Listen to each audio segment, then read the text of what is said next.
Let's call to order the meeting of the Sacramento Metropolitan Cable Commission. This meeting of the Sacramento Metropolitan Cable Television Commission is being videotaped in its entirety and will be cablecast without interruption on Metro Cable 14, the Government Affairs channel on the Sacramento cable system. Today's meeting is being cablecast live and will be repeated on Saturday at noon. A VHS copy is also available for checkout from any library branch. Any member of the audience who wishes to address the board should fill out a speaker identification form. There should be some on the table at the back of the chambers. I don't see any on the podium, but there should be some in the back. Are there some there too? Oh, here on the table. If you will fill that out and then pass it forward to the clerk, we'll make sure that you get called to speak on the item in which you're interested. When you're called on that item, please come to the podium, speak directly into the microphone, and make sure you give us your name for the record. Why don't we call the roll to establish a quorum? Cox. Right. Collin. Natoli. Cone. Here. Yee. Here. Waters. Here. Pratt. Here. Dickinson. Here. We have a quorum. Okay. Why don't we, would you join the commission in the Pledge of Allegiance? I pledge allegiance to the flag of the United States of America and to the republic for which it stands, one nation, under God, indivisible, with liberty and justice for all. All right, first item. First item is grantee status reports, and you have one of about 5 speakers. Okay. Mr. Vaca, you want to lead off? Yes, sir. Okay.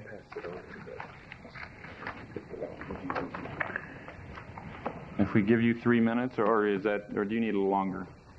I may need just a moment longer because we're going to use a videotape today. Oh, okay. You've got some video for us, huh?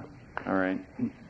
Before I start, though, I would like to introduce a gentleman who's going to be taking my place. I'm completing my 3rd year as the chairperson of the Sacramento Educational Cable Consortium. And if I didn't say it before, my name is David Vaca. Thank you. Jay Thompson was once the president of the chairperson of SCCC and will be returning to that role next year. I'd like to introduce him. He's also the Northern California Telecommunications Consortium Executive Director. Jay, if you just stand up, please. Jay will be taking my role, as I said, next year. Welcome. Today, we'd like to share with you a few highlights of our annual award night. This year, we're very pleased to have several of you attend and celebrate with us the achievements of our students, teachers, and supporters during the past year. As we come to the end of another school year, we look at some of the projects SCCC has been involved with during the 94-95 school year. One of our major goals during the past year was students. We involved students in producing programs, in crewing for live credit courses, and we held our 3rd annual Student Educational Video Awards. We call those SEVAs, and it's our version of the Oscars. The kids love it, believe me. Another major area was telecourses and credit courses. Our television teachers from high school through university are committed to reaching out and providing educational opportunities for all students in Sacramento. These teachers are treasures for our community, and SCCC takes pride in honoring them every year. At our first award night, we had 8 teachers. This year, we honored 40. Please take a few minutes to quickly review with me a year of educational cable and to meet our television teachers via video. And if someone would roll the tape, please. I tried to get an appointment with the guy with the cable television company. Secretary kept saying, "Oh, he's on the way." What is it you want to talk to him about? I already had this. Go to it. Never got an appointment. Really? So I finally...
Let's give a big hand. You've seen just a snippet of the many thousands of hours that we've produced this year. We've placed at your chairs, at your desks, a series of pieces of information, and one of those is our award night, so hopefully you'll have time to look it over more carefully. I want to thank the Cable Commission for our award night, and I'd like to take this opportunity to thank you all again for the support that you've given us in making these services possible. Thank you very much. Well, thank you, and I think we all, from the perspective of the community, want to offer our thanks for your service. Thank you. I'm sure you will look back on it hopefully as rewarding and worthwhile. I know the community appreciates all the efforts that you've made on behalf of SECC. And I must say, although I didn't get there until the end of the awards night, it looked like it was a great evening. It was a lot of fun. And I had the chance to talk to a number of students from one of the elementary schools in Rio Linda that were there, and I saw you talking to them. They were very excited about the whole event, as you said. So it was obviously a terrific experience. Just a note, it's interesting to see what's beginning to happen with the little children, because they're starting to produce things and do things in their classroom that includes not only a lot of learning, but certainly they're going to be the ones that are going to running this technology world of ours someday. Thank you again. Thank you. Okay. Bill and Walter, you guys want to come up together? How do you want to do this? Yes, that's fine. Okay.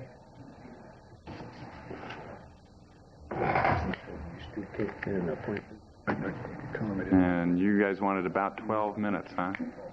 That's what I heard. Hopefully less than that. Okay. Be sure and tell us who you are. Mr. Chairman, members of the Commission, I'm Bill White, Chairman of the Board of Directors of Access Sacramento. And I'm accompanied today by fellow board members Walter Liang, who will follow me with a short presentation, and Lauren Lunn, who is Chairman of our Long Range Planning Committee, and our Executive Director, Ron Cooper. I have some very brief prepared reports, and I want to call attention to the fact that there should have been distributed to you a copy of our annual plan and budget for 95-96, together with a videotape which captures some of the highlights of the year.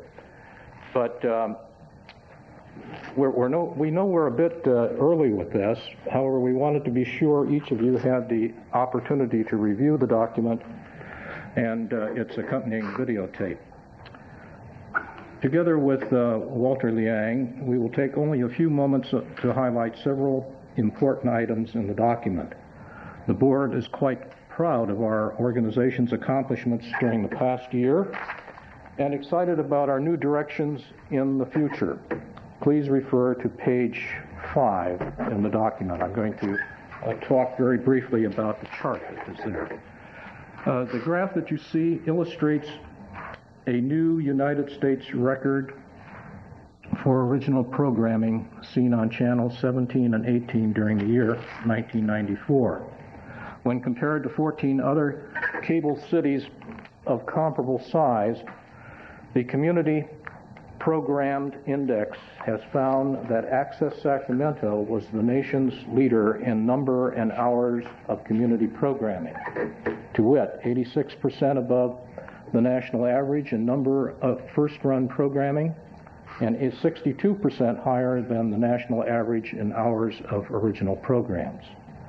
Keep in mind that each of the more than 3,700 programs programmed during 1994 is submitted or produced by your constituents.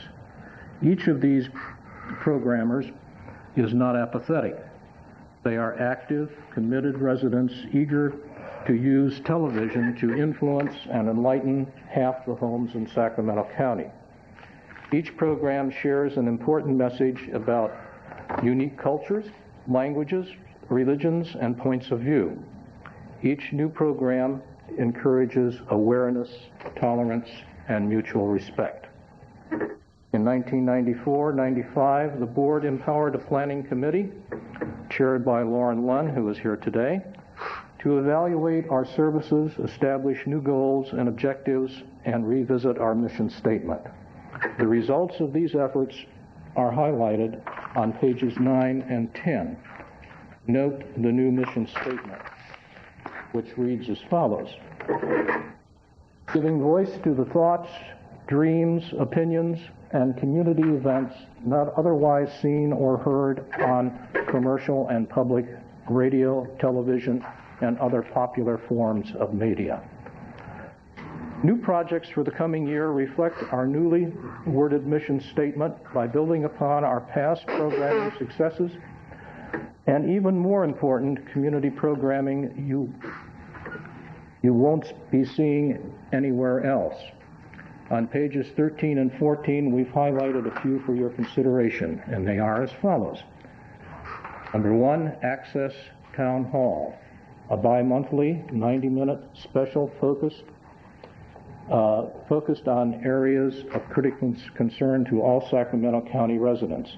Each program will invite noteworthy leaders to discuss with a live call-in audience topics such as public safety, government, education, and beginning Wednesday night, May 17, the arts. Number 2, Thursday night market. Our board of directors, staff, and volunteers will be in attendance at every Thursday event, introducing our services to the community and cable casting live from 7th and K Streets from 5:30 to 7 p.m. We will invite Channel 18 viewers to come on down to the event and enjoy our beautiful, safe, and festive downtown. Number 3, Chamber of Commerce. The Chamber will soon implement an interactive, members-only, phone-in questionnaire on the ACSAC Home Interactive Television, HITE TV, bulletin board service. Number 4, City of Sacramento Summer Youth Program. The Neighborhood Services Department and Access Sacramento will train a teenage production team to document the hundreds of young people working in the summer jobs program throughout the area. Number 5, and lastly, I want to call your attention, the City of Sacramento Police Programming. Police personnel and Chief of Police Venegas have proposed 2 programs tentatively entitled Neighborhood Crime Watch and Sacramento's Most Wanted. These programs will update residents on crime trends, neighborhood watch programs, community policing techniques, and much more. Each program will also have a live call-in segment to answer questions from the TV audience. I'll conclude my remarks by inviting you to watch the tape we have distributed.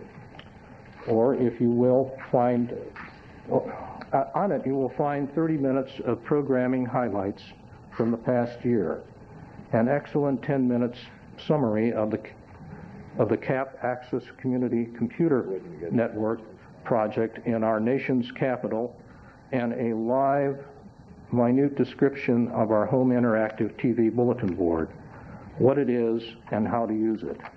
And now I will turn the remainder of the remarks over to Walter Liang, who will introduce you to a very exciting project that we have coming up this year. Mr. Chairman, Thank you, Bill. Before you leave, may I ask Bill, a question? before you Yes, leave. Mr. Cox. Mr. Cox.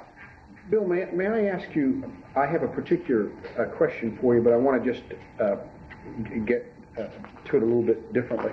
With respect to the program that you have called Livewire, Yes. is that an expression of your board's opinion?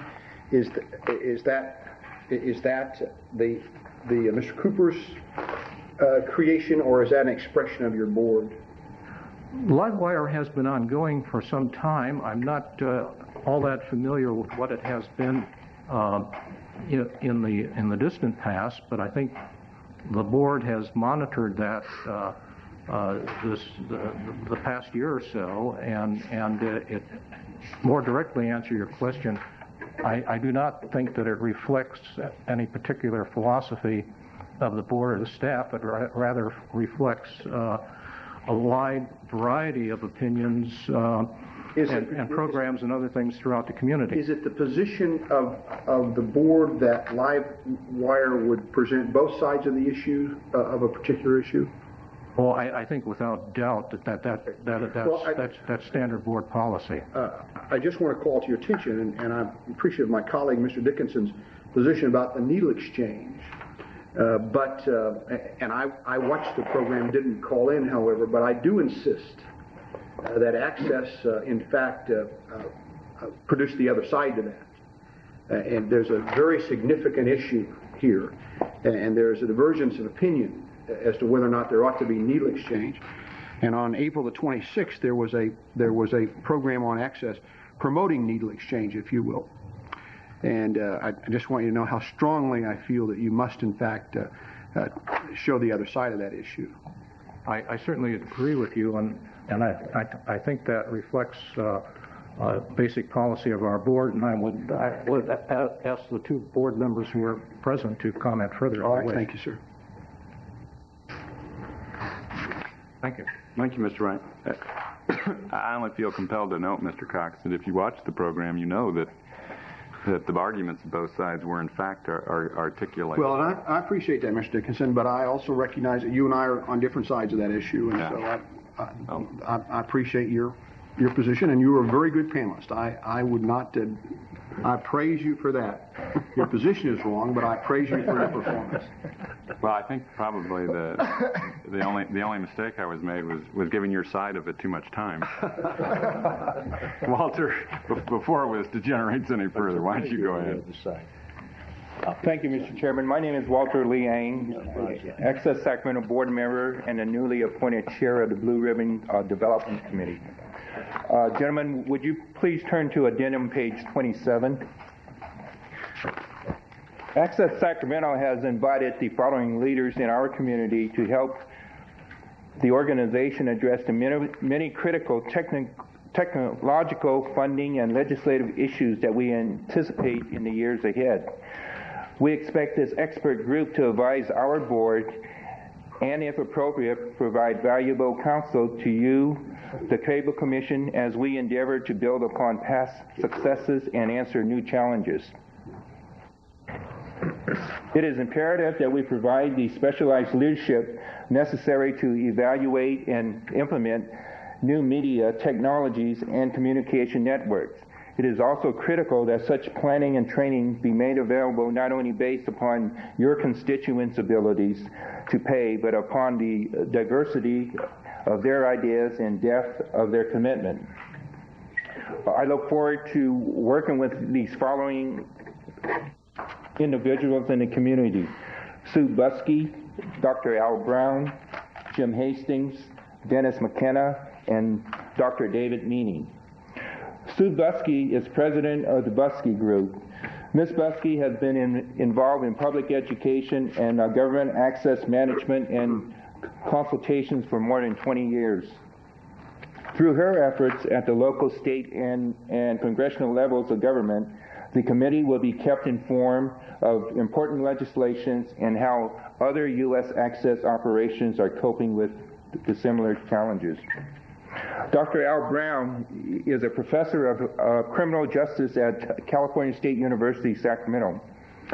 Dr. Brown brings to this group 22 years of university teaching experience and local community activity involvement. He is quite enthusiastic about our organization and important role we play giving voice to different ethnic and cultural communities. Currently, Dr. Brown is learning to edit his tapes that he brought back from Selma, Alabama on the Dr. Martin Luther King walk back there. Jim Hastings is a retired IBM international marketing executive. Mr. Hastings is currently a leader and spokesperson for several neighborhood associations and coalitions. His marketing expertise and his connections to neighborhood business groups should be of great assistance in seeking underwriting support for our many new programs. Dennis McKenna is the publisher and editor-in-chief of Governmental Technology and GT Publications. Mr. McKenna brings to the committee a wealth of experience as a business person and a knowledgeable advocate of the information revolution. He is a recognized national leader and speaker in the field of information technologies, applications, and policy making for state and local governments. Dr. David Meany is the superintendent of the Sacramento County Office of Education. Dr. Meany has been involved with Access Sacramento over the past 3 years, and Dr. Meany has offered to explore a collaborative relationship utilizing the facilities of Mather Air Force Base, the new high-tech center of the county. Our search for added space and a like-minded supportive institutional partner might be addressed with Dr. Meany's counsel and assistance. The above individuals will serve as a core group of the ad hoc committee, and an additional 1 to 3 new members may be invited to participate. Access Sacramento will plan to report back to you on a regular basis. And if you have any information that we need to know, we'd be happy to work with you in terms of working with you in that area. We will conclude our presentation with a short videotape demonstrating our video and radio service to the community. Once again, thank you for your careful consideration for our 1995-1996 grant application and annual plan. Thank you. Thank you all. Questions? All right, do you want to run the video now, or did... Yes. Okay. Maybe? Thank you. Okay, thanks, Walter. Cue up the video. Yep.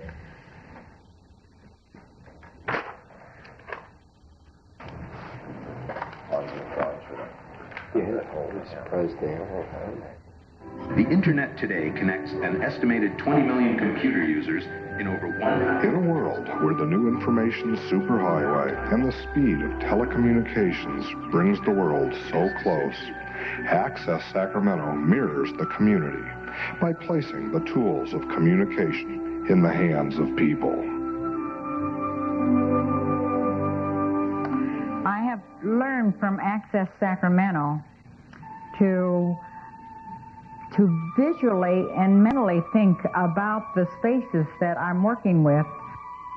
You learn to be able to develop into a fine camera person. Even if you did not go very far and took only a few classes, you would be able to gain... Channel 17 and 18 and Community Radio KCBL is in the business of empowering our Sacramento County residents with the simple know-how of radio and television production. Our mission is to provide that alternative window to see and listen to a wider range of local perspectives, opinions, and interests, enriching all of us. It's more important than ever that we as a diverse and culturally multi-community decide and commit to learning as much as we can about the Internet and becoming as much involved as possible. And that's where Access Sacramento gives me the best opportunity to reach out, to network, and to present this multicultural community in the most positive light I can. In simple terms, there is planning, writing, camera work, and editing. Skills that we teach, demystifying television and radio for the average person. Go beyond watching the events, make them.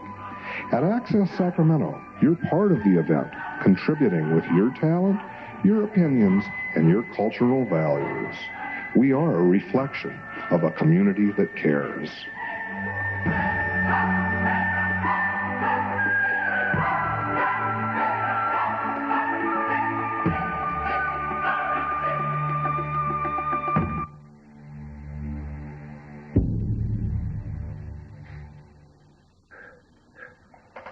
Okay, great. Thank you. Through the miracle of cable radio, 88.7 KCBL invites you to listen to Terrapin Station, 2 hours devoted to America's most enduring musical odyssey, The Grateful Dead. I'm Tanya Storm. Join me for Rhythm After Dark. Quiero dedicar esta audición del día de hoy completa, o sea, las 2 horas. امیدوارم که هفته خوبی رو تا به این لحظه گذرانده باشید. I'm yours truly, Del Morales, welcoming you to KCBL 88.7, the only station in Northern California to give you 2 hours of best Good of the old South. rock and roll, along with the blues, folk, and contemporary funk and soul music. Listen to the G-Man Show every Friday night. All the way there's a Sacramento, Califas, it's Radio Aslan. As you might know, Radio Aslan is one of the few programs on radio right now dedicated to Chicanos, Latinos, Mexicanos, Americanos, and of course, our American indigenous brothers and sisters. KCBL is the community's voice.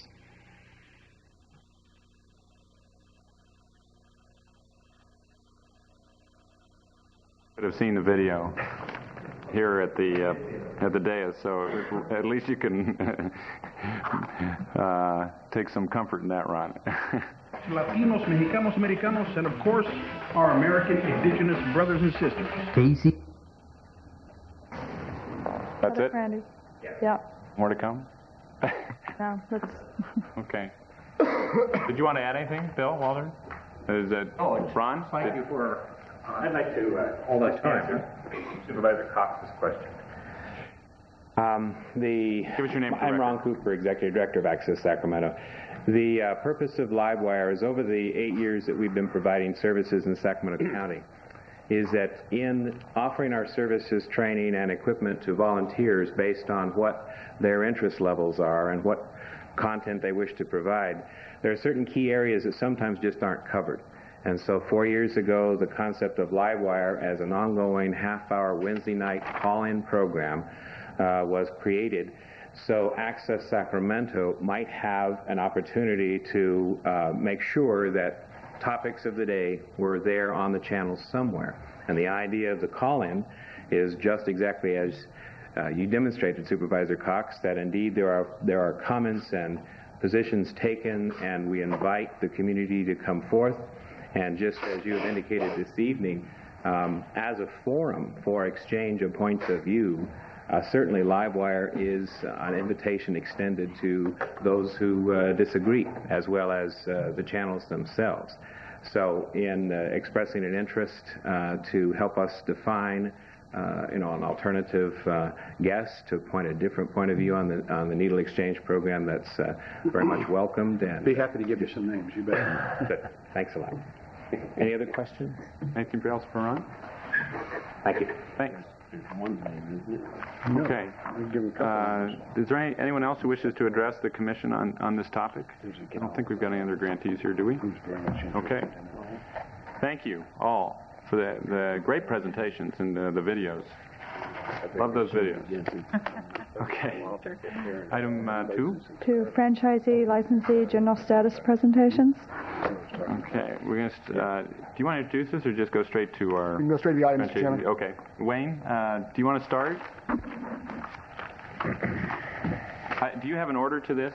I think so. Oh, they're in order? Yeah, okay. They should be. I'm not sure. Okay, let me just, I've got... Mr. Gruber, I think, marked number 3. It's actually number 2 that makes a difference. You want Brian second or third? No, he was referring to... item. He marked number 3, so I'm not even sure if he... Did you get it? Yeah. Oh.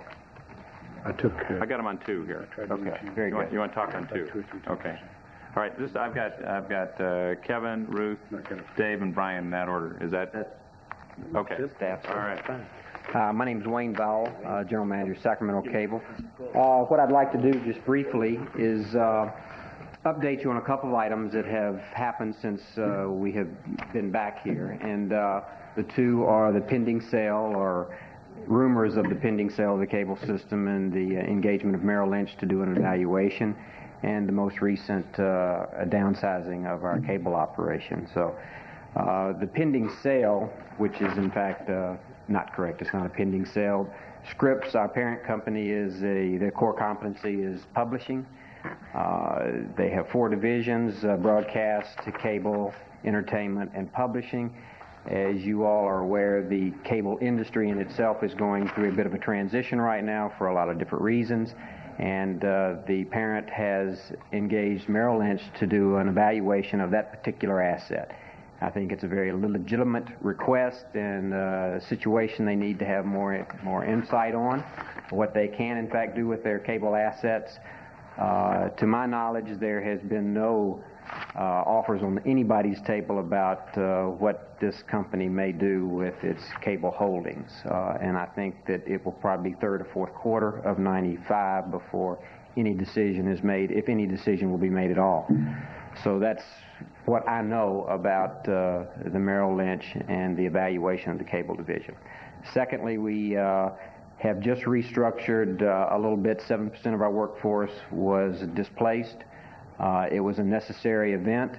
The cable industry and this system are going through some transitional periods regarding how we go about operating our business. We are shifting more to a service orientation than a marketing and sales aspects. Clearly, the marketing and sales are critically important to us, but as a result of our growing competency in database management, we are finding better and more efficient ways of creating sales. Along those same lines, as a result of some pretty intense negotiations with various contractors in the area, we have found a more prudent way from a business standpoint of making installations and having service work done, and we are outsourcing some of our activities, which as a result of that has allowed us to reduce staff. I can only submit to you that it's the first time I've been through an exercise like this. It's very painful. It's not pleasant. I did not enjoy doing it, but it was something that had to be done, and can commit to you that it was done with a great deal of humanity and dignity. We have worked overtime to make sure that the displaced employees, some 31 of them, we're giving every benefit to help them re-engage themselves in some form of employment. So it will not jeopardize our desire to provide the best quality of service in this city relative to cable television. So I'm very confident that, and I need more. I know that it was the right thing based on the reaction some of the displaced employees have commented about how it was handled, and it was in fact done very professionally and with a great deal of humanity in mind. So that's where we are. It is. I do not anticipate cutbacks of that magnitude moving forward. I cannot guarantee that we are exactly the way we need to be. We will continue to look for ways to be more efficient, and that may require making some other adjustments, but I do not anticipate making adjustments of the size that you have just witnessed. So having said all that, that was my end of the presentation. What we would like to do in the next 10 or 15 minutes, I've had my staff prepare a few responses to some requests that the Commission has asked for, plus just give you a basic update on several topics that are still open-ended. So having said that, thank you for your time. Thank you. Any questions for Mr. Val? Mr. Cohn. I have one more. Oh, okay. Then Ms. Collins. How many remaining employees do you have? I think presently the number at the end of Friday, and Kevin may be able to articulate a better number, but I think we're close to around 429, is 429 employees. Okay. That was the number prior to, so minus 31, so we're right under 300 or 400 employees. Right. Okay, so a little around 7-8% of your workforce. Of the workforce. The direct sales staff was there were 18 employees in that area, and we have moved away from direct sales completely for valid reasons. Clearly, some of it is cost control. The cost of a direct sale is very expensive as opposed to using telemarketing and other techniques, direct mail, that allow us to achieve those same sales a little cheaper. And then just the sheer nature of our industry now.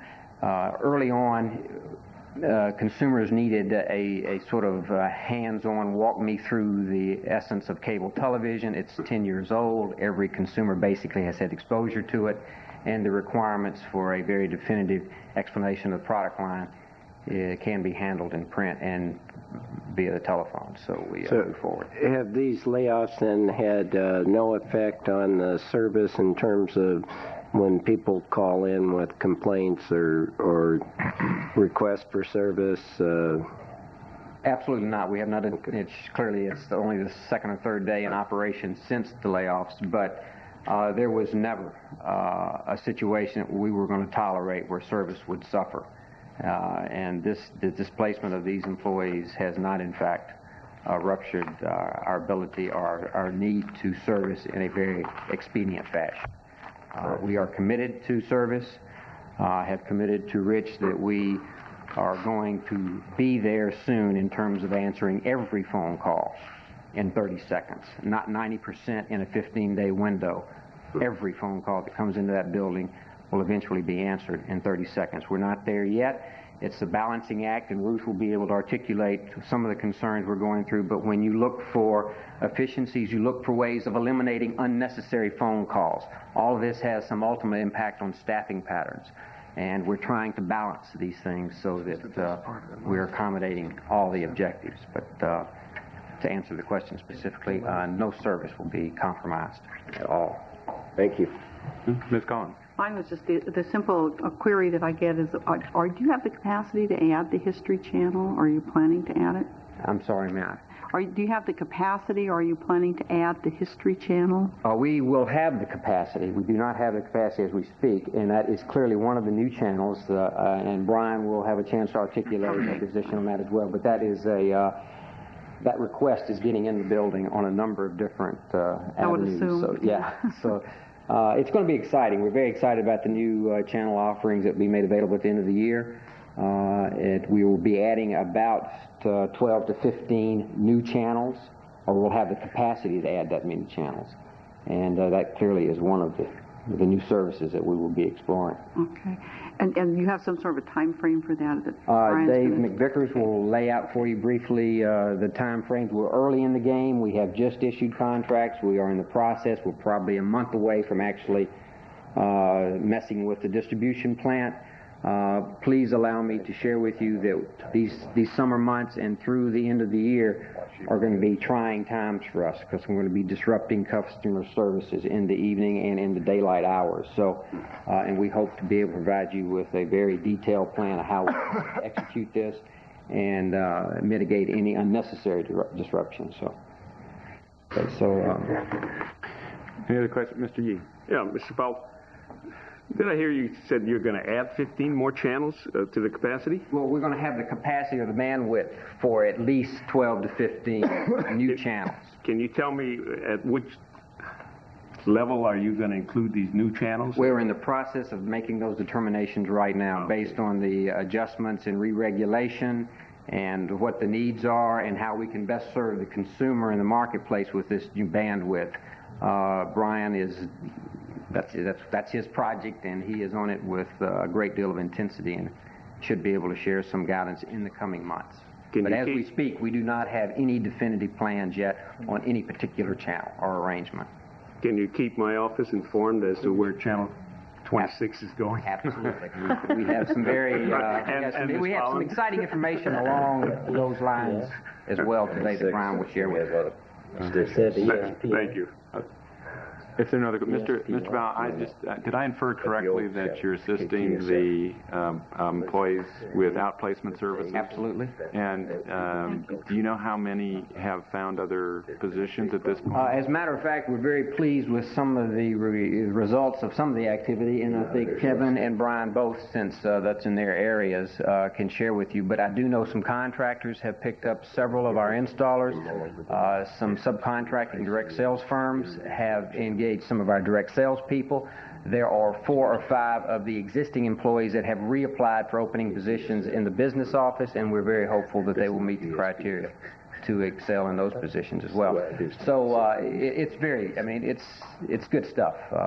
We are very concerned about their well-being and about their ability to reemploy themselves. So it would be great to know how you end up doing. I hope Kevin should be able to give you some guidance, but ultimately, when it's said and done, we've had a chance to filter through. We'll come back and give you a very detailed analysis of what happened to those 31 employees. Appreciate that. You're very welcome. Thank you. Okay. Mr. Jones, you're going to pick up the ball? My other life, I went through 3 of them in the cutting organization.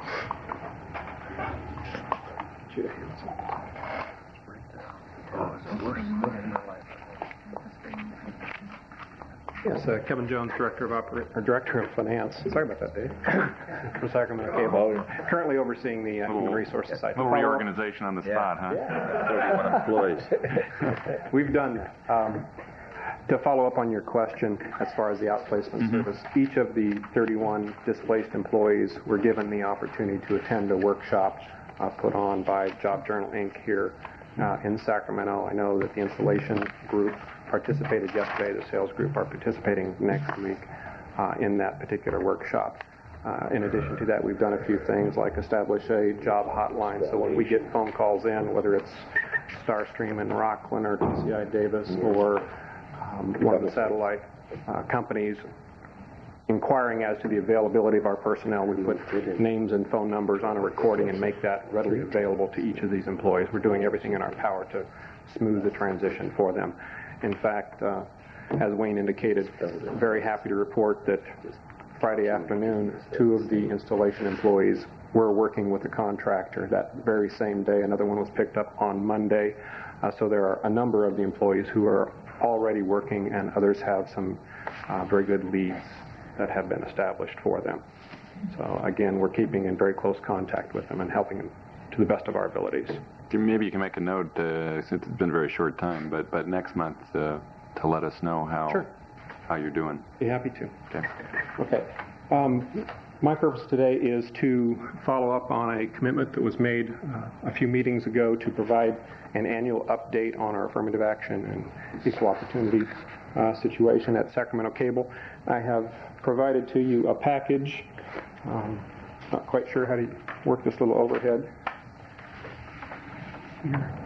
Might be rich. You just place it there, they'll pick it up. Place it there, they'll pick it up. Okay. Won't they do that? Yes. Yes, they will. That's what they tell us. First document that I will show you here is really just a kind of a workforce makeup, some selected statistics regarding Sacramento Cable as of March 25th, which is our cutoff for reporting information to the FCC. What we have here is, again, as of March 25th, which is prior to our recent downsizing, we had a total of 422 employees.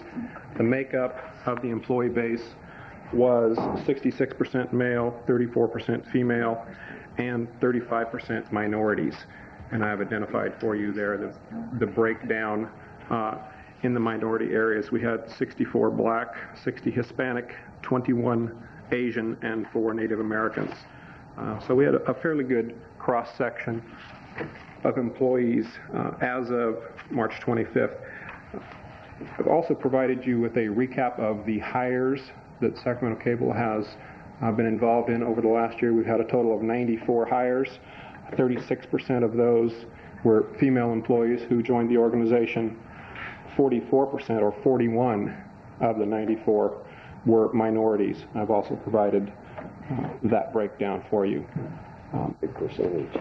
I've also listed the number of promotions for the year.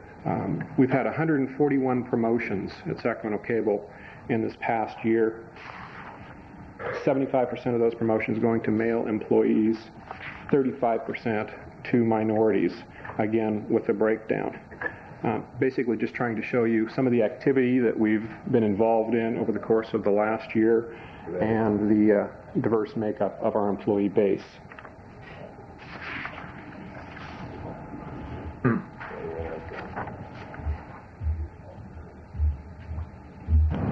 Let's see, can't get the headings. Next page in your packet is the first page in a series of charts showing Sacramento Cable Television availability computations. Ken Fleming, the city's affirmative action officer, came before you last year and showed you some information on the specific makeup of the employee base in various categories. For example, the top chart there is officials and managers. We have 51 employees in that particular category. Of those 51, 16 are female and 11 are minorities. Minorities have a breakdown of 5 in a category of black, 4 Hispanic, 2 Asian, and 0 Native American. The chart shows you the percent utilization.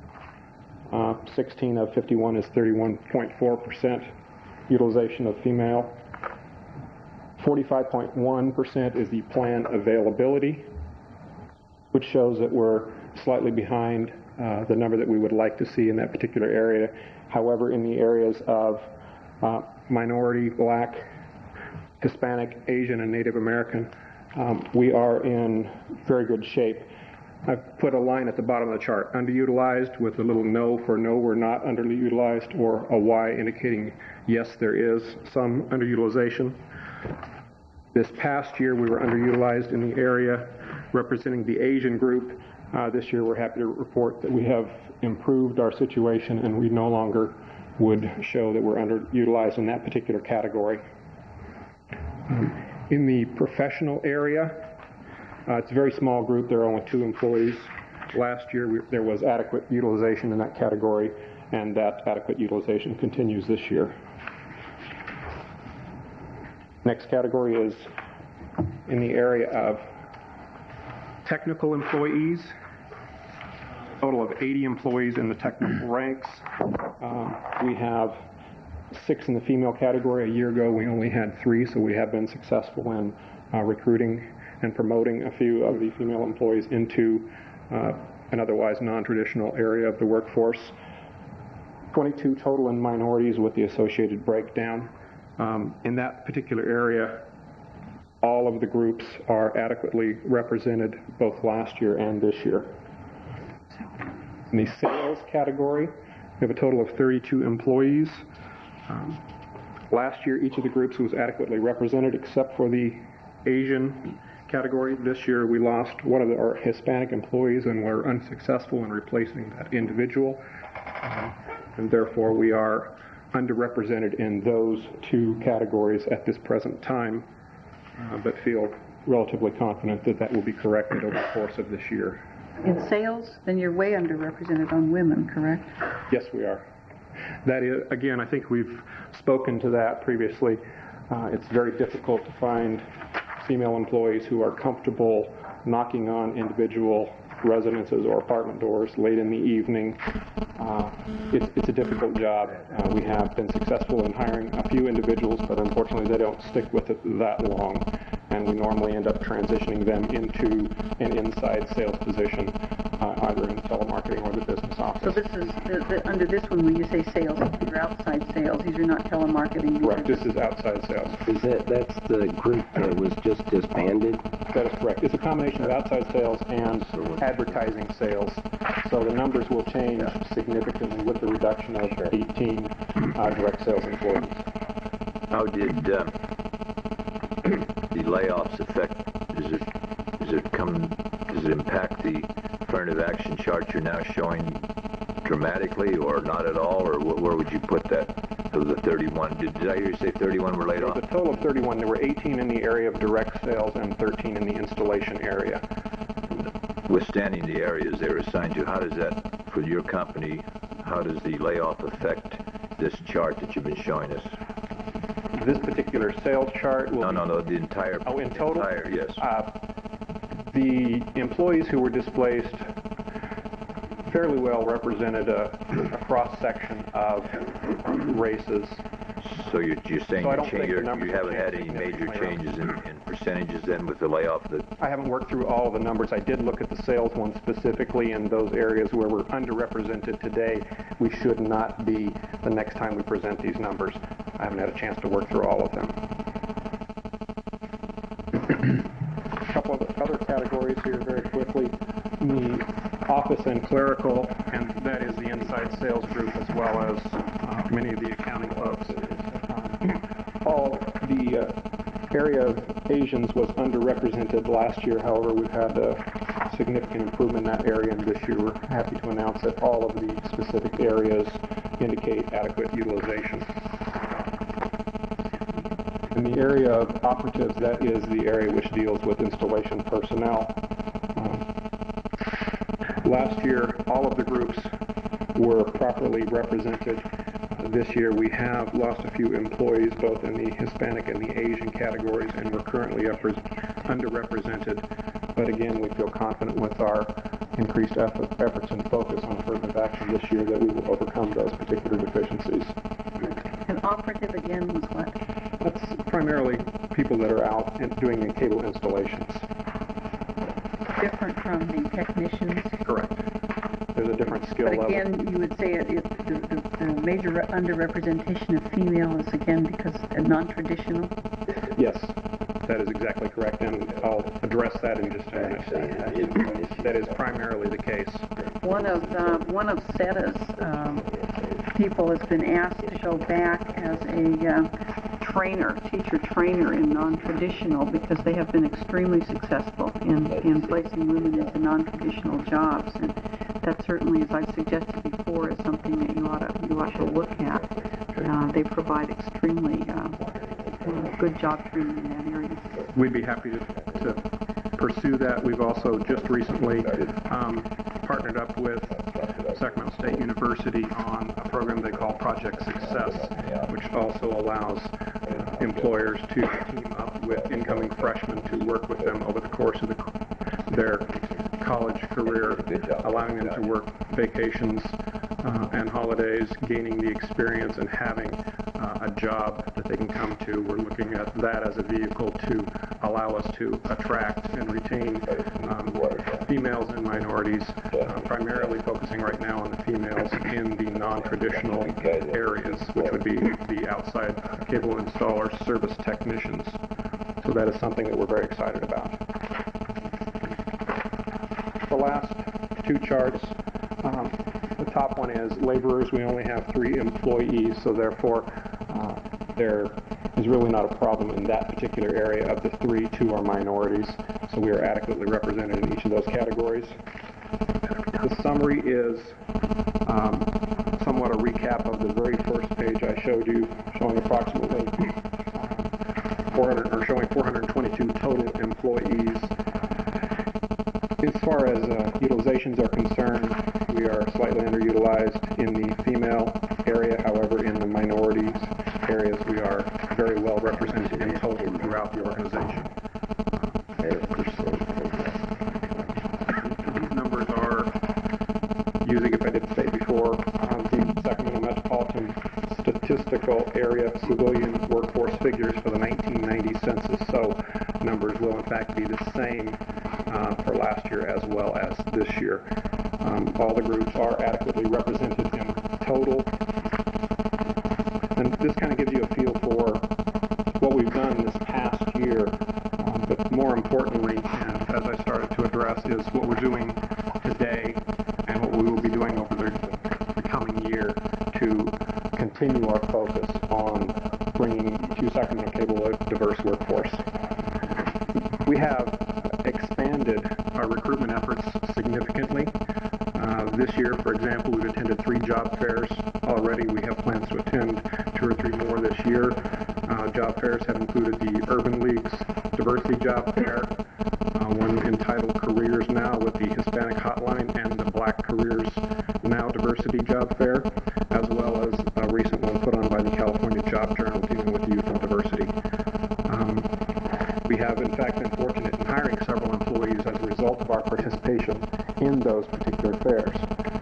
Additionally, we've strengthened our relationship with the Urban League and have, in fact, hired an individual who was brought to us as a result of their association with that organization.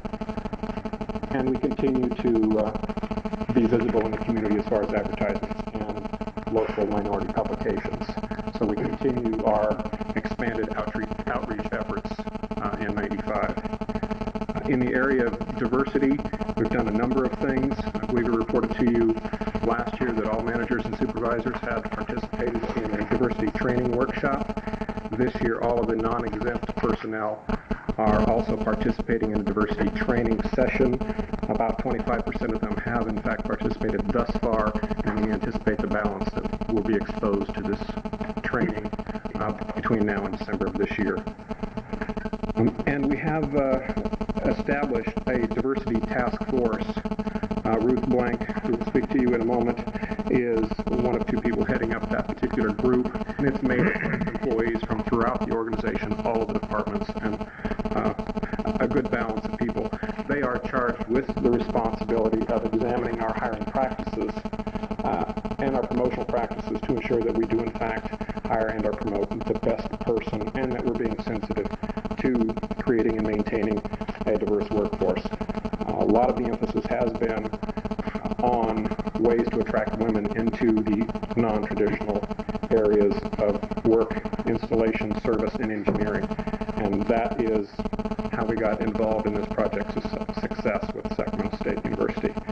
that is an area that we are very, very serious about this year. As I showed you on the very first slide, we had 141 promotions this past year. What we've done is we've established career paths for employees and implemented those primarily in the areas of the technical and customer service areas. So we allow for training and testing for employees to advance, and that's why we have a significant number of promotions this past year. We are very serious about training and development. Wayne Val is committed to that, and we have doubled, if not tripled, our training budget, so employees are better qualified for that next step. And one of the last things is we are encouraging female employees to strive to reach those top positions. And we had 7 individuals who moved into the upper 4 job categories. 6 of them were, in fact, promotions from within, and that's something we're quite proud of. The last thing on the list is we are presently in the process of recruiting a director for human resources. This is just a temporary deal for myself. I know we've reached out in the community, in fact, talked to some of you for ideas on who you might think would fit well with our organization. We're winding down the first pass at the candidates. Hopefully we'll be able to announce a new director of HR for Sacramento Cable in the very near future. Any questions? Questions? Mr. Yee.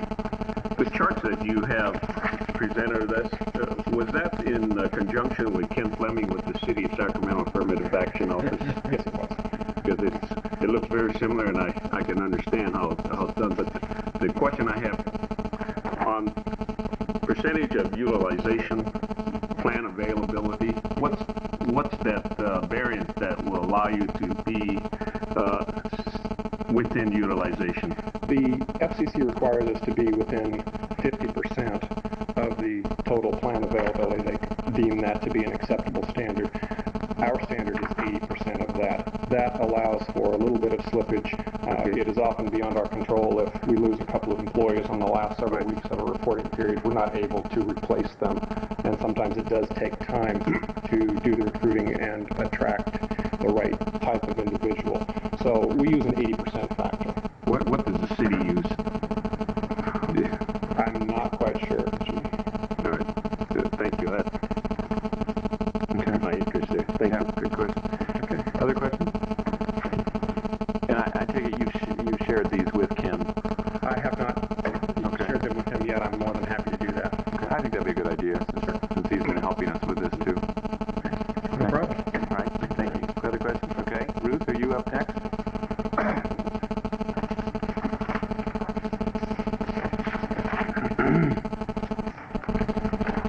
My name is Ruth Knight, and I just wanted to give you a little bit of an update on what's going on with customer service. As Wayne mentioned, our goal is to answer every single call in 30 seconds. We're not there yet, but we have sliced our phone answer time in half since last October, and it's also down considerably from the beginning of the year when we were sort of suffering with everyone else because of all the storms. This week, we're adding 6 more people to answer phones, and we held off a little bit filling the positions as we saw that we may be laying off some people. We wanted to give them first crack at any openings we might have, so we deliberately held off. This week we will be filling those positions, and in the next couple of weeks we'll be adding 6 more positions on top of those to fill in during peak hours. And these are net new positions. As of April, we're averaging close to 1,000 more logged on hours per month since the same period last year. So our phone volume is up by about 30,000 calls a month, due to a lot of reasons, one of which is we have a higher subscriber count, which we'll continue to have. So we're going to continue to build our staff till we have the right number to answer all calls in 30 seconds. But as Wayne said, it is a balancing act, and part of the balancing is finding the best ways to reduce phone calls and keep the volume of employees at the right level. As the calls are coming down, the staffing is going up, and we want to keep that balance to just the right level. We've been working with the commission staff to come up with ideas to reduce the phone volume. They've been very helpful with ideas on following up on outages and keeping the billing simpler. And we're working on a number of ideas, using the bulletin board a little bit more fully. But we believe that all of the measures that we're implementing, along with increases in staff, are going to get us very quickly to our 30-second goal. And so that's where we are right now. Any questions? Yes. Waters? You said if I heard you correctly, your calls are up 30%? About 30,000 calls a month over the same period last year. So they're up 30,000 over the last number. Yeah. And how many new subscribers do you have in that period? Well, I guess we're up at about 17,000 from last year this time. So some of it is for other reasons. You said you cut. You didn't give the figure. You said that you cut the time in half since the first year. What did you cut in half?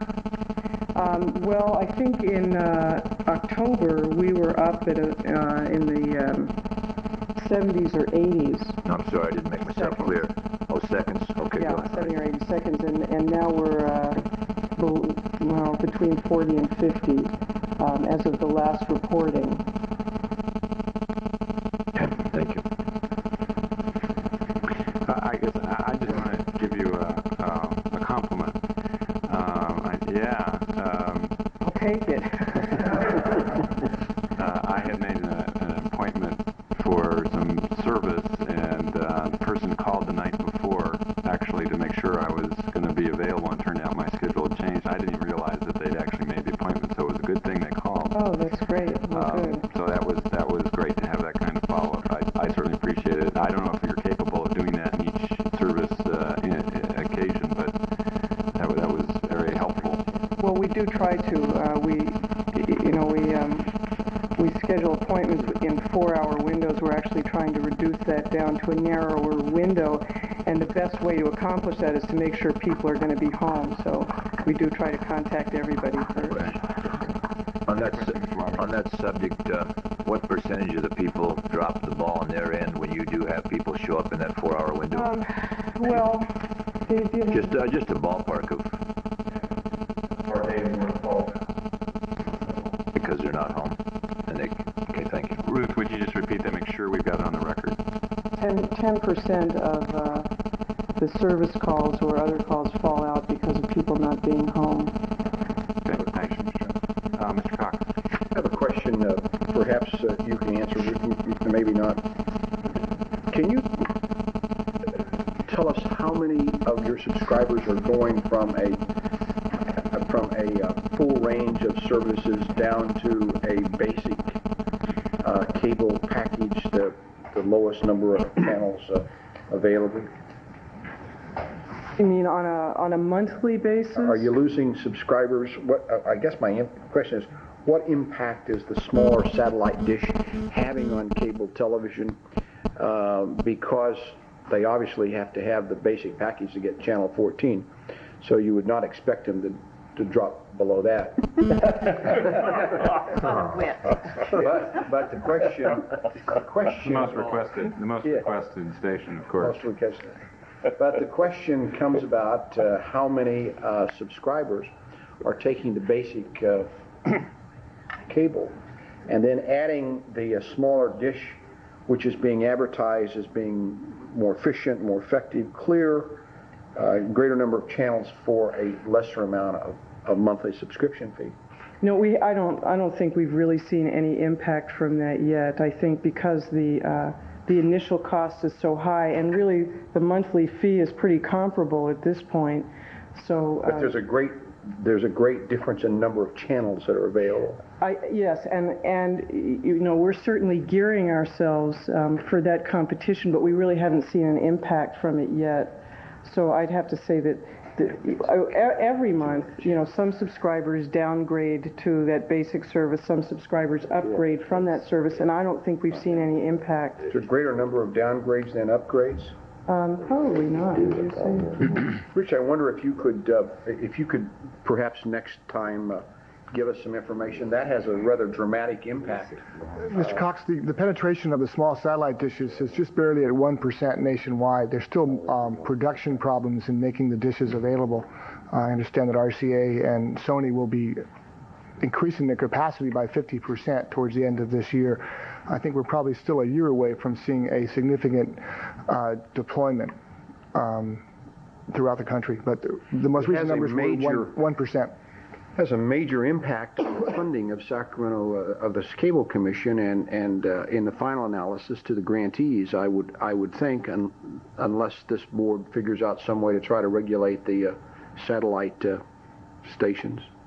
Yeah, as we will talk, one on the customer service side, the satellite providers are regulated on that side. I agree with you. Yes, from the standpoint of long-term potential revenue.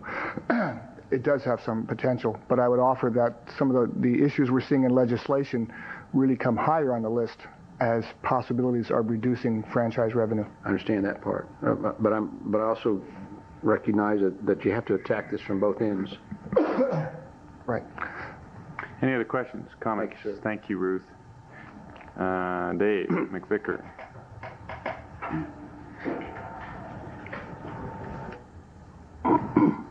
Good afternoon. My name is Dave McVicker, Director of Operations. And today I'd like to talk to you a little bit about our fiber plan of rollout over the course of what we've done to date, as well as what we hope to do over the course of the next 18 to 24 months. To date, we have roughly 196 miles of fiber laid, which is known as a fiber backbone.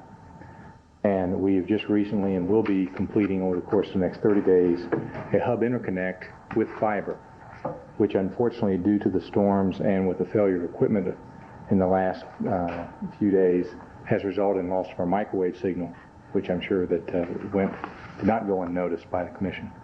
That was a main failure that during the course and history of many of our technicians, they have never seen that in their tenure.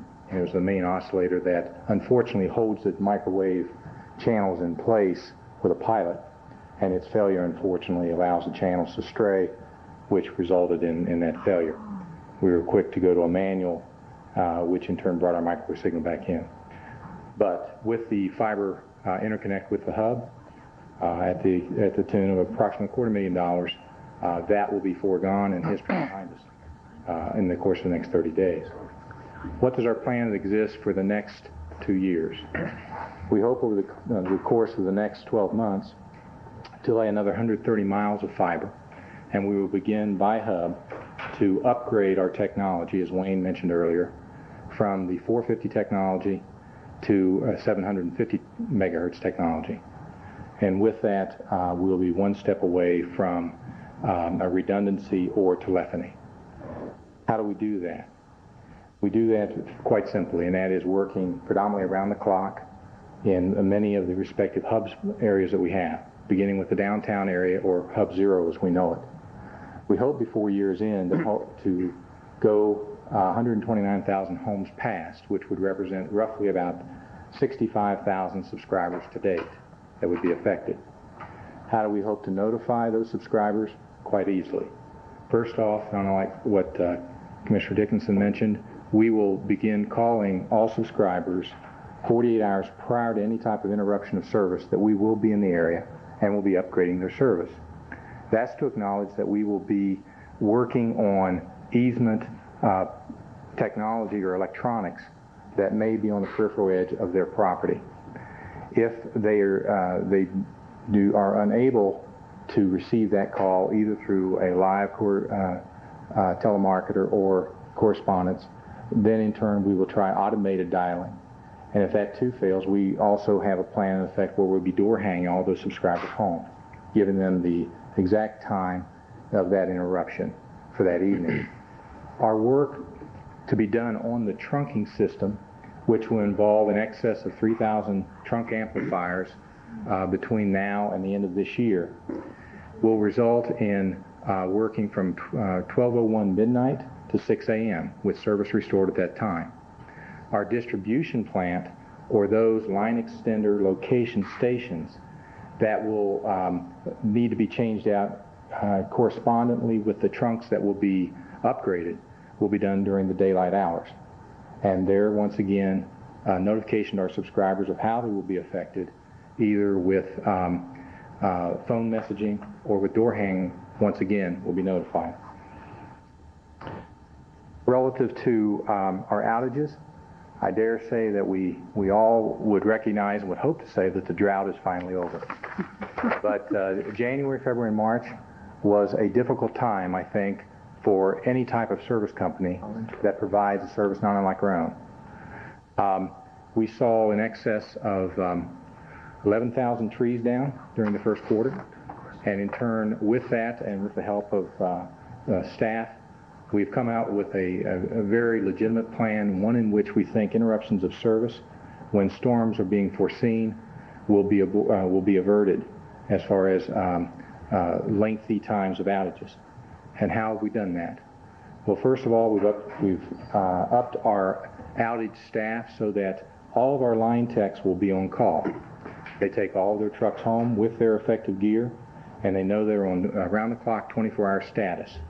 Our service techs, too, are taking their trucks home during these inclement weather fronts so that they, too, can respond very quickly to down distribution plant, or what we call drop lines. We think that, looking at our statistics, that our outages, based on what the weather and how severe it was during the first quarter, we were very pleased with how we did respond. There were instances, and we would be foolish to try to deny that there were instances in our system that found us where a system may not be restored for a couple, 3, 4 hours. Those were rare, but we found that those outages occurred based on the fact that we couldn't get to our plant based on requirements either by SMUD, that the area was not clear, or because there was injuries based on accidents from pole types of accidents. So with that, that's our plan of attack. Any questions? No? Mr. Cox? I have a question maybe the gentleman can answer. With respect to the new work you're doing, does that require trenching? Yes, there will be trenching. One of the things, and maybe I haven't raised this with the county yet, county transportation, so I don't know. Almost invariably, you can go to any district in the county or city and see precisely where the cable trench is or was, which in large measure, in my mind, creates a problem because of the fact that it lends itself to the roadway deteriorating. And I'm just wondering if further deterioration of that patch that was put when you cut the trench in the asphalt, yes, is that your responsibility or is that the county's responsibility? Well, we have special requirements that we are to follow, Mr. Cox, relative to building up that material, and it has to be ground down to meet specifications. But once it meets that criteria, then it falls heir to the county. Almost invariably throughout the 4th Supervisorial District, you can see it's primarily delineated by grass growing in where the trench is on both sides of the trench. So you can see that. I'm not talking about big grass, but I'm talking about maybe everybody else has seen that as well. Has anybody else seen that? You haven't seen that? Weeds. Weeds. We don't have as much underground lines in my district. Actually, we'd probably be happy to have more, but more grass, more undergrounded lines. Well, my question is, and maybe I'll address the Transportation Division, because it appears to me that the work that is done may have been adequate, may have met specifications, and I'm not quarreling with that. What I am quarreling with, though, is how the roadbed is left after 2 or 3, 4, 5 years of having that cable service there. Now, it's not just your trench, but there are other trenches as well. So I just wanted to inquire from your vantage point. It does require trenching, all this new cable. So I'll talk with the Public Works Transportation Division and take them out if necessary and show them some of the failures that we're having with respect to the cable trenches in the 4th Supervisorial District. So I'll do that. All right. Mr. Coleman. Yeah, just on that note about trenching, it just reminded me of something I did want to bring up today anyway. When we were back in Washington a month ago, Councilman Waters and myself both had the opportunity to... we were going to give you a chance to talk about that. Oh, were we later? Under legislation. Oh, okay, that's coming up later. I was just going to say this illustrates one of the reasons why there does need to be some measure of local control over the public rights-of-way for the very reason that you're saying, because there are indeed impacts on the public rights-of-way, and the concept of people being able to go in indiscriminately is obviously one that's of some concern. So there's the we'll teaser. speak to it later then. There's the teaser. Okay. Mr. Waters.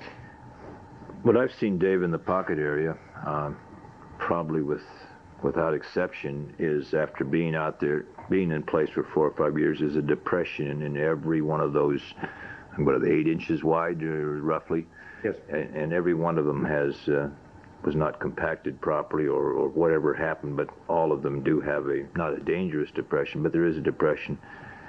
And what you're also seeing is the little cracks that allows the moisture and then the weeds to blow in and grow. But probably in the long range, we're going to have problems. Anytime you have a crack in that street and don't seal it, it allows, when we have a heavy rain like that, to go down. And then once the water goes down that crack, it starts deteriorating, and the big hunks of concrete, and it's happening in lots to a lot of the streets out there now, and not necessarily in the cable area, but in the middle of the street, because of the fact that the city, and we're looking at that now, had not properly sealed those cracks when they should have. I find out from Caltrans that they actually take that hot oil and seal them every June, July, and August, the highways, so that when the winter comes, they don't have as much erosion. So, but that is something that's happening. In North Sacramento, we're just happy to have paving at all. The city doesn't realize we exist, but Mr. Kurth is addressing that quite successfully. I do feel that those are things we need to talk with our public works departments about, though, because they were the ones who were overseeing this process and setting the standards and specifications. Very well be the case, and that's what I indicated. I want to know whose responsibility it was before I left. Well, they held them to a standard, and then they'd go. We may need to change the standard then. Well, that's right. Now would seem to be an appropriate time if you're going to go back in and be retrenching.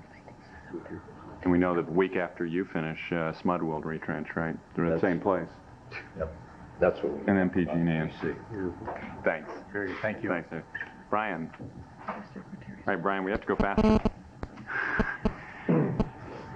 Talking fast is no problem, Mr. Chairman. I knew you could handle the challenge. I'll just take 5 minutes or so to give a brief update on programming, and if there are questions. My name is Brian Gruber, Director of Marketing. Nice to see some of you again. As most of you know, within the last 60 days... But not all of us. Glad to see all of us? Is that what you're saying?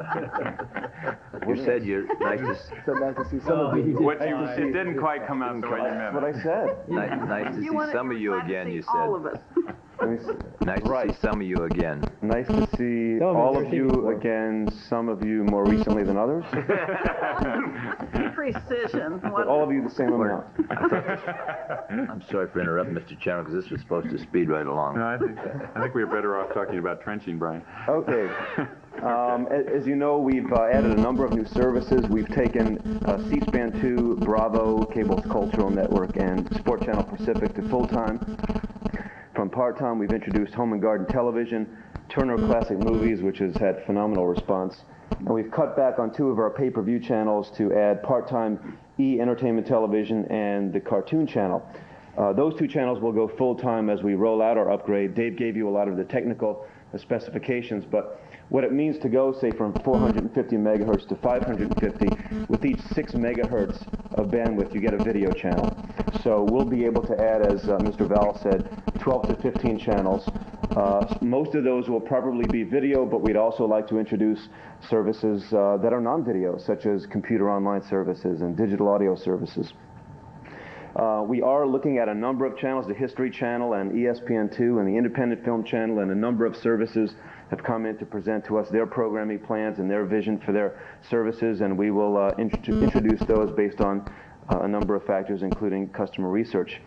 In response to Councilman Yee's question, probably moving forward based on FCC rules, very few new services will simply be added to basic service so that everyone has to pay for them. I think the model for the future is that there'll certainly be some additions to basic service, but we don't want to charge everyone for every service that we put on. So through individual a la carte channels and low-cost packages of services, if you want more sports programming or news programming or whatever type of programming, we'll be able to offer a lot more choice, but also a lot more control to the consumer about how they package their programming. We also will be testing a number of services this fall, including two-way interactive services. First of all, hopefully by mid-year, we'll be introducing the Sega channel, which will be 50 video games downloaded through a new interactive technology that uses the Sega Genesis machine. And the interesting thing about that technology is that while now that's used for video games, that same technology can be used for the delivery of all kinds of high-speed delivery of news and information, and as well as entertainment. We also currently have 70 customers on our Capital Channel service. It's an unprecedented service nationwide, where we not only have the California channel available to all of our customers, but we have four video feeds of the Assembly and the Senate and committee hearing rooms, where those who are interested can pay on a premium basis and receive the Capital channels. So that has finally, after some delays, been introduced. One other service that you may be interested in knowing about is something we call TubeCube, and we are very interested in getting into the computer online business. As you may know, the coaxial cable fiber optic hybrid architecture can deliver information at speeds over 100 times faster than the telephone company can deliver through twisted pair copper wire. And we believe that that is a very appropriate and exciting use of our pipeline into the home. TubeCube currently is using analog phone lines, but eventually that will migrate to cable lines, and we'll be able to deliver it over both technologies so that full multimedia, voice, audio, video, etc., can be delivered. You don't have to sit and tap your fingers for 5 minutes waiting for a download. It comes instantaneously, and we're looking at a number of tests for that as early as this fall. Briefly about the TubeCube service, if any of you have questions, I'd be happy to answer them at greater length. But our vision is to have a service that one level of which will be permanently free. Some of you might have read or may even have been involved with the announcements of city information on Prodigy, and I know at this point that's not going to happen, but our view is that consumers should not have to, constituents should not have to pay $3 an hour to access through Prodigy information about local government or local issues. So we would like to have permanently a level of free access of services, information, nonprofit information, local information, political forums, all kinds of information. And then in addition to that, we will have services that will be subscription services with a much greater depth of information. And for example, this month on our service, we have 1,800 users on the online service now already. It is a free service. We are going to be introducing internet email. We currently have free email for local Sacramento residents who are on our TubeCube service, but we will begin providing internet email this month. We are testing and will begin providing internet Usenet news groups this month, somewhere between 100 and 150 news groups to start, and our software provider, Resnova, is now doing beta testing on World Wide Web browsing software, and our hope is that we can provide these incremental enhanced services so that instead of someone having to pay $2.95 an hour on a national service, we can have a local Sacramento online service with a charge that might be $3 to $5 per month with no hourly charges, so that someone on a fixed income or any income can be able to access a lot of these types of information. And then as we spend the $31 million that we have begun spending on a 36-month upgrade to a state-of-the-art two-way interactive 750 megahertz system, we want to start testing as early as this fall these types of online services, two-way interactive, and we're very excited by this technology.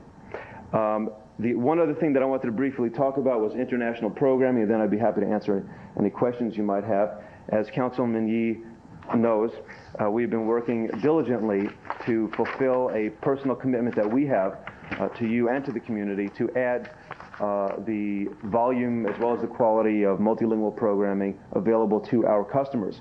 We have been close to a deal with KTSF to add their service back on, but we've been close to a deal for about 18 months. We just recently were about to conclude an agreement whereby through a collaboration with 2 Central Valley broadcasters, including a low-power broadcaster, we will be able to circumvent some of the issues that that had caused us problems in the past. However, a letter received last week introduced 3 new conditions that KTSF would like to see us respond to. There's one piece of good news. We know that although Supervisor Collin is a big fan of home shopping programming, she thinks there may be 1 or 2 too many of such channels. We might have a chance to have Zip, maybe. One development in that area, and of course we're also big fans of the Cable Act, which forces us to carry 2 additional home shopping services over broadcast signals. But Channel 64 out of Stockton is one of the broadcast stations that we were forced through the Cable Act must carry requirement to add. The bad news short term until the month of June is that HSN has gone from 3 feeds to 2 feeds, so we are actually duplicating one of those home shopping signals on 2 channels, which no matter how much we explain that to our customers, they'll still blame us. But we have initiated discussions with Channel 64 and basically suggested that must carry may eventually be overturned, and we can provide them with long-term security in terms of carriage if they drop their home shopping programming effective next month and go to a programming format of multilingual programming predominantly focused on Asian programming. They are extremely excited about such an arrangement, and we are talking to several international program providers, starting with KTSF, and hope to, in the next 30 days, resolve that issue with a local broadcaster with 1 less home shopping station. We think that that can happen, and we think it can happen by next month. With that, I thank you for your time, and that's... Easy, Arthur. Someone cheering back there? Okay. Okay. That's my presentation, and if there are any questions, I'd be pleased to answer them. Questions? Mr. Cohn. Well, more of a comment on, and a suggestion. As far as the city's contract, we did not go forward with the contract with Prodigy, and in fact have directed staff to provide a direct internet linkage so that people can access information without having to subscribe to a particular service. I would be very interested in, having the city participate in whatever developments you have along these lines, and I would suggest that you contact McKinney Enakaya, E-N-A-K-A-Y-A, who we've met, or you've met with him, all right. And this thing moves so quickly, and the technology and the factors change so quickly that tomorrow who knows what will happen. But we've met at length and basically expressed our offer of doing 2 things. One, providing a low-cost internet access service, as I mentioned, so that someone, instead of paying $3 an hour, for example, to access that sort of information, can have for a few dollars a month monthly access to it, as well as full internet access at a low cost. But we've also talked about developing a downloading system whereby we would take that data on a non-exclusive basis and download that into our database so that someone does not have to pay to access the internet. They can certainly do that through the World Wide Web, but they can simply call us up and at no cost just dial up our service and receive all of that city information for free. And Mr. Enakaya was very excited about that prospect, and we're continuing discussions, and we hope that in a matter of weeks we can accomplish just that. All right, well, be very interested to hear the results of that, and I can assure you the council is very interested in pursuing that and making sure we enlarge these opportunities. Thank you. Have you met with the small business chamber?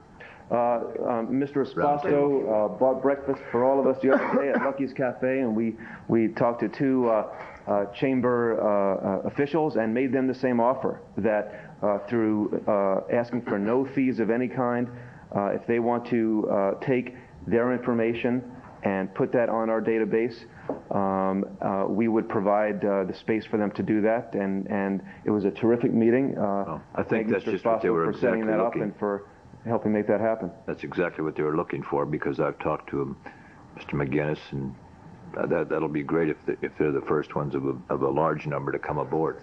Again, we are not insisting on any sort of exclusive arrangement. If they want to create their own online I service understand that, at but it would help them get started at least. Very good. Thank you. Thank you. Other questions? No, thank you, Brian. Thank you. All right, Bob Mulligan.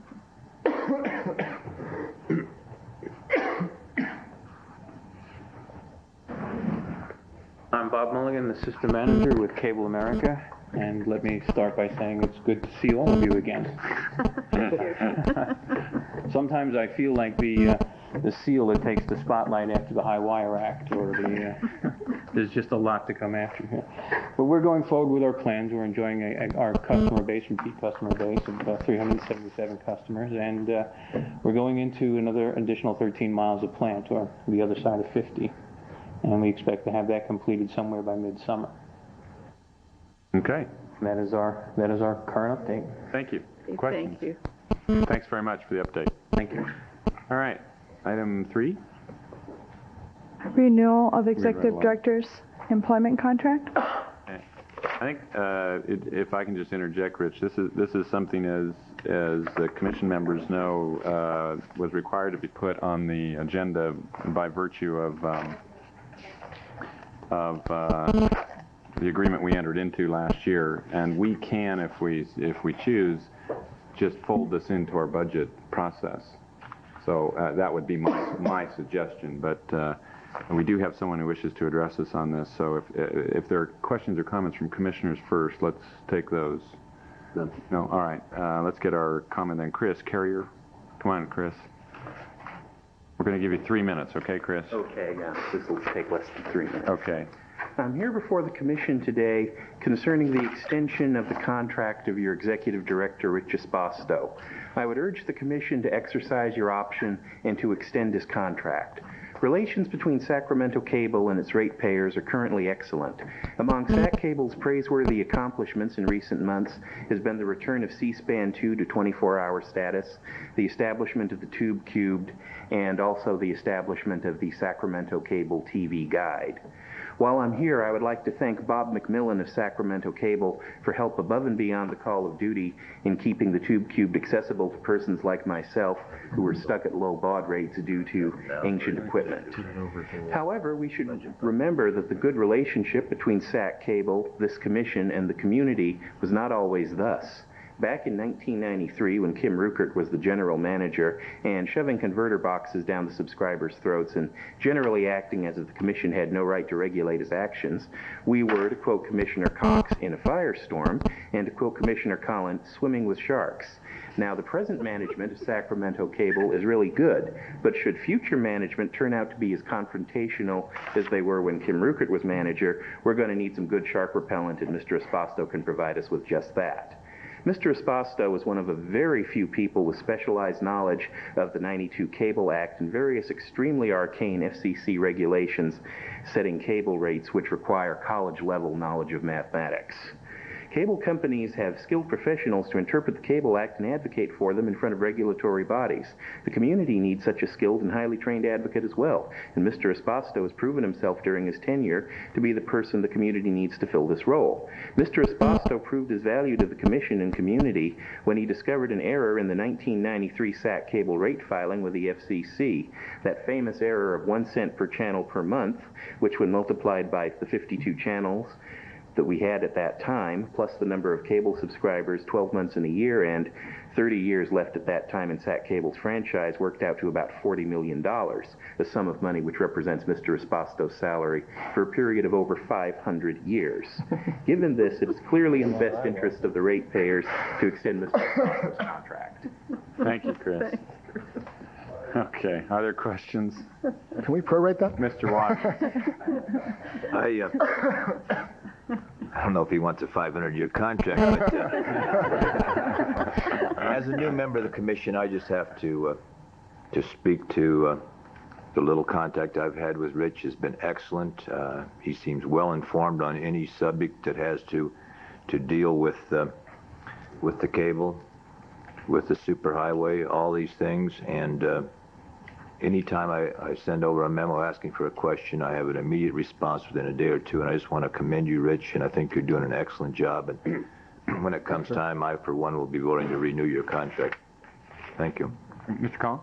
Well, I just want to ditto what Mr. Waters just said and just inquire from the chair if the purpose of putting this over into the budget is just having to do with the amount of the contract, because if it's as to the issue of whether to renew, I'd just soon vote on that today. I think it was more a question just of amount. Okay. I don't believe there's sentiment on the commission not to renew. It has to do with his agreement that calls for it being noticed, that's all. Yeah. Yeah, we've been noticed. But that's what, We have to make a decision, right? Yeah, I agree with Steve that, I don't think there's a problem with the renewal. I think you just want to. Yeah, I don't it'll be in perceive the it to be budget. an issue. And my understanding is that there's no objection from Rich to just roll this into the budget considerations, which will take place next month anyway. That's correct. Is that right? If the commission takes no action, it would roll over for one more year at the same salary, or next month you could decide to adjust the salary. If the commission takes no action today, the contract is automatically renewed. You have until July 1st to give notice of non-renewal, so you do have one more meeting before that time frame expires. Yes, that's right. But then it doesn't, if the contract rolls over, it doesn't, that was designed to protect Rich so that if the commission got so busy that we didn't deal with it, his contract was automatically extended for a year. That doesn't preclude the board from giving you an increase in compensation. No, not at all. I didn't mean to imply that. The only limit here is reduction. We can't reduce it if we renew it. We can't reduce it if it automatically rolls over. Right. Well, that's all right. Same difference. Yeah. Mr. Coe. The only other thing then I would add, if we're going to be considering this next time, is that perhaps then we amend the contract to add in a similar provision for the following year, so that, because the way the contract's written now, it just talks about terminating in 95 with then an extension beyond that. So we might want to look at some other language just to be extending that contract out. Right. It would be my recommendation if you decide to renew, to add language that would carry you through, so that you would have a process for renewing after that point. Right. That was my intent. But is there any objection to delegating to commission counsel to develop a proposal in that proposed language to accomplish that? Very well. Do you need a motion? If there's no objection, we'll just put this on the agenda, this item on the agenda in the context of the budget next month, and commission counsel will propose language for continuation of the contract beyond its current potential ending date. I will do that. All right. Okay. Item 4. I'll be brief, Mr. Chairman, members. I know your deadline. If you recall, in February, I reviewed for you the potential policy issues at the federal level on telecommunications reform. There were 4. One was the ability of local governments, the continued ability of local governments to manage the right-of-way.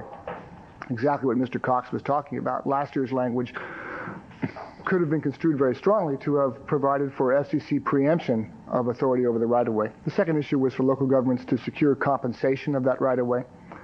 The third has to do with recouping costs to damage, related to damages to the infrastructure. Again, what Mr. Cox was talking about.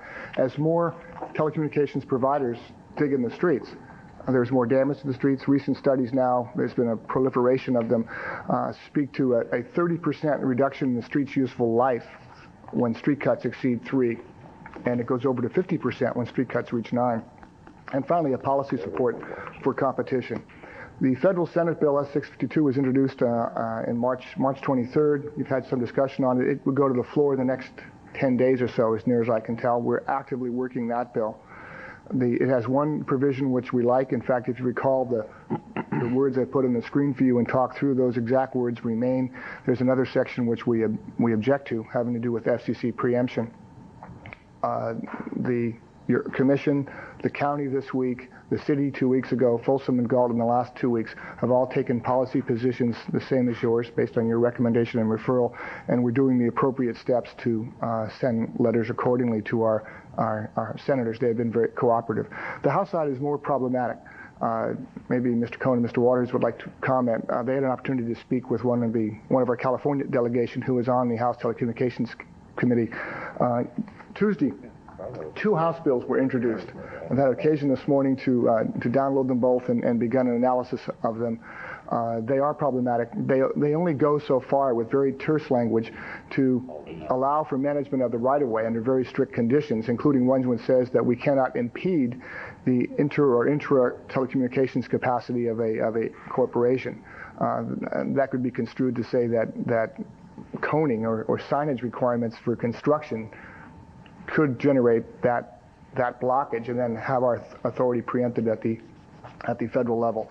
So the House side will clearly be the area where we'll have much local government focus on this issue.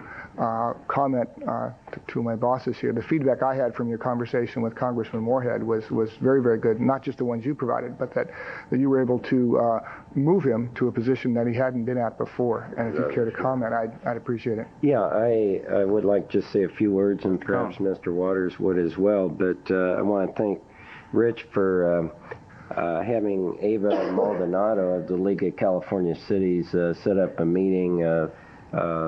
Mr. Waters, myself, Ms. Maldonado met directly with Mr.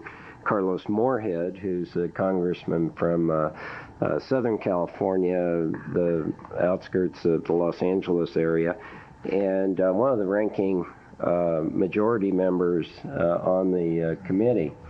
And frankly, I don't know that he had given a lot of thought to this matter prior to our meeting. It's probably not been on the top of the agenda during the first 100 days of the new congressional majority, but he listened very carefully. I think we had a good rapport there. He seemed most impressed with Mr. Waters having formerly been the sheriff, so we got into a discussion of some public safety issues in addition to telecommunications, but it helped establish a rapport with him, and I think he felt, I believe he had some background in local government as well prior to becoming a congressman, and certainly was very interested in our views, and at the end of the meeting indicate that he would support our position, and so we'll look forward to that as the bill progresses. Okay, thanks. Thanks very much. No, I just, Steve pretty well covered it, but I think life is all timing anyway. We're waiting to go in for our 2:30 appointment. Bob Monahan walks in. He's a personal friend of the congressman's, and so we told Bob that Bob said, "Can I just step ahead of you for a few minutes to say hello to him?" And I said, "Sure, and be sure and introduce us on your way out," which he did, which kind of broke the ice, and it made for a very interesting half hour of meetings. And as Steve said, he really didn't more interested in talking about Sherman Block, the sheriff of L.A., than at first. And we finally got it back on track, and he said, "You've got my support." So I think it was a very productive half hour we spent back there. Good. Well, I think that's great. I think on behalf of all the members of the commission, I certainly thank you for taking the time out from the other obligations of the trip meetings to make that visit. This is an issue of enormous consequence to local governments and to the people of the community, and not one necessarily that they're aware of. So one thing I do thank you for taking the time. Quickly, one thing we have going this year for local governments that we didn't last year when I spoke to you is coordination. NACO, League of Cities, NATOA, Governor's Conference, Conference of Mayors, NORC, we all tend to be present and accounted for. Also, all in the same train, all going in the same direction. So there is some hope that at least the local government perspective will be heard. There's no guarantees at this point in time, but the next 6 to 8 weeks could be very active. I'll keep you informed. You'll see from this jurisdiction and your home jurisdictions as well, correspondence moving forward. We could always call it an unfunded mandate. That's come up on a couple of It certainly is if they start messing around with It's fair to those say streets. that last year in the Congress, that train ran right over us. So maybe we're seeing some difference here. That concludes my comments. Okay, thanks. Is there any member of the public who wishes to address the commission on any item not on the agenda? Chris, you want to get a last word in? While we're on the subject of federal legislation, I'd like to ask Rich, I know Commissioner Collin is interested in this, and so am I, and that is getting rid of must carry, at least where home shopping is concerned. What's the status of that? We'd love to. Yeah, there's pending court cases, though they have been tabled pending the Communications Act rewrite. So until we see this process finished legislatively, I believe they're going to stay pretty much status quo. Okay. There was a Supreme Court decision due out in November that's been held. One of the concerns would be, will the same rules apply to, say, telephone companies bringing video dial tone or cable television services? Will they have a must carry component? And that will have to follow this policy, at least as near as I can tell. Weight is the bottom line. Yes, S652 is the bill in the Senate. That's correct. Does that have any provisions for getting rid of must carry in it? No, it doesn't. Oh, too bad. Thanks, Chris.